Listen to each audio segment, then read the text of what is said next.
मैं डॉक्टर रविन्द्रनाथ राव, संपादक सामयिक कारवां, अपने कार्यालय से आज 3 जून के महत्व को, विशेषकर आजमगढ़ में 3 जून का क्या महत्व है, इस पर थोड़ा अपने पाठकों से और देशवासियों से चर्चा करना चाहता हूँ।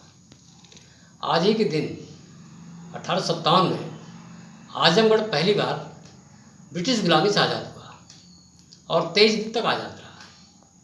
ये 1857 की जंग तो शुरू होती है 10 मई को मेरठ से, और मेरठ के नौजवान क्रांतिकारी दिल्ली जाते हैं और बहादुर शाह जफर को अपना नेता मानते हैं।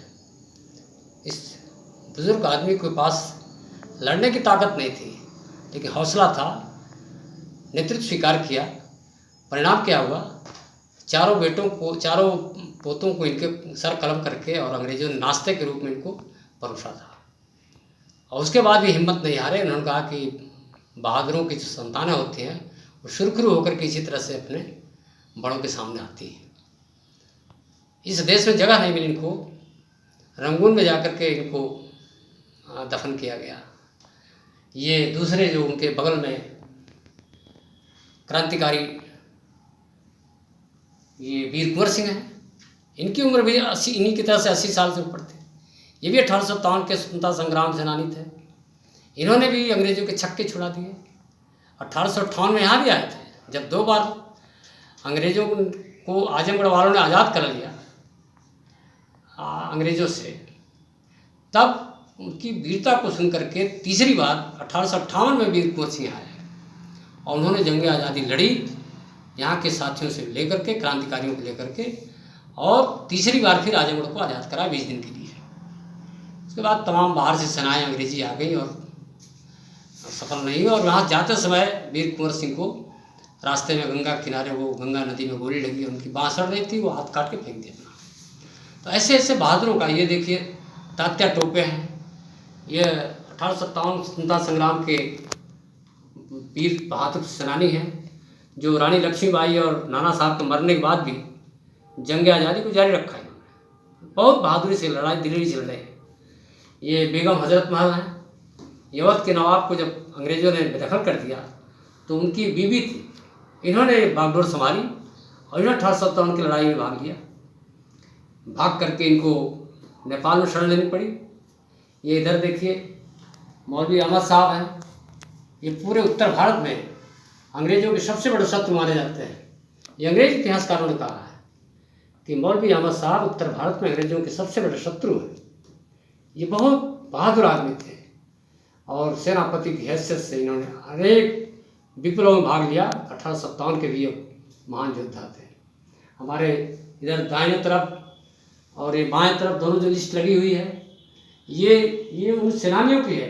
ये आजमगढ़ के उन सेनानी हैं जो 1857 की लड़ाई में भाग लिए, जिनको आज़ादी की लड़ाई के बाद इनको या तो उसी समय फांसी दे दी गई या उसके बाद फांसियाँ दे दी गई, इनकी जायदाद जब्त कर दी गई, इनके घर जला दिए गए और बहुत सारी यातनाएं क्रांतिकारियों को दी गई।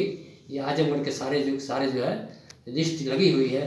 जयलाल सिंह से लेकर के, हजरत जहाँ से लेकर के, और मदई प्रसाद यादव से लेकर के, और गोगा साहब, भिखू साहब, शिवरतन राज तक की ये लिस्ट लगी हुई है। इन सारे लोगों ने मिलकर के देश की जंग आज़ादी को लड़ाई लड़ी। उस लौ को भगत सिंह के और उनके तमाम क्रांतिकारी साथियों ने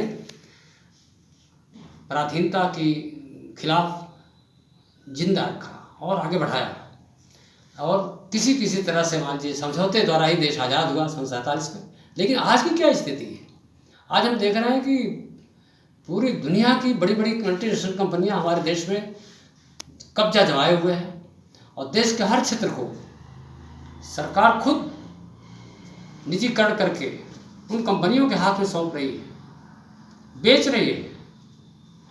और स्थिति ये है कि कंपनियां लूट के मालामाल हो रही हैं और देश कंगाल हो रहा है। देश में महंगाई, बेरोजगारी, भूखमरी, गरीबी, शिक्षा चिकित्सा का अभाव दिन प्रतिदिन बढ़ रहा है। इसके खिलाफ हमको 1857 को याद करना चाहिए। ये समस्या तब हल होगी जब हम कंपनी राज के खिलाफ, जो 1857 में हिंदू मुस्लिम एकता कायम हुई थी और उसके आधार पर हमने कंपनियों का या ईस्ट इंडिया कंपनी का, ब्रिटिश हुकूमत का विरोध किया था, साम्राज्यवाद का विरोध किया था। आज उस विचारधारा की, उस थीम की ज़रूरत है कि हमारे देश के नागरिकों में वो भावना बढ़े और हम इस कंपनी राज के खिलाफ जो भारतवर्ष में बढ़ता जा रहा है उसके खिलाफ एक जंग आज़ादी की नई शुरुआत करें। जय हिंद, जय भारत।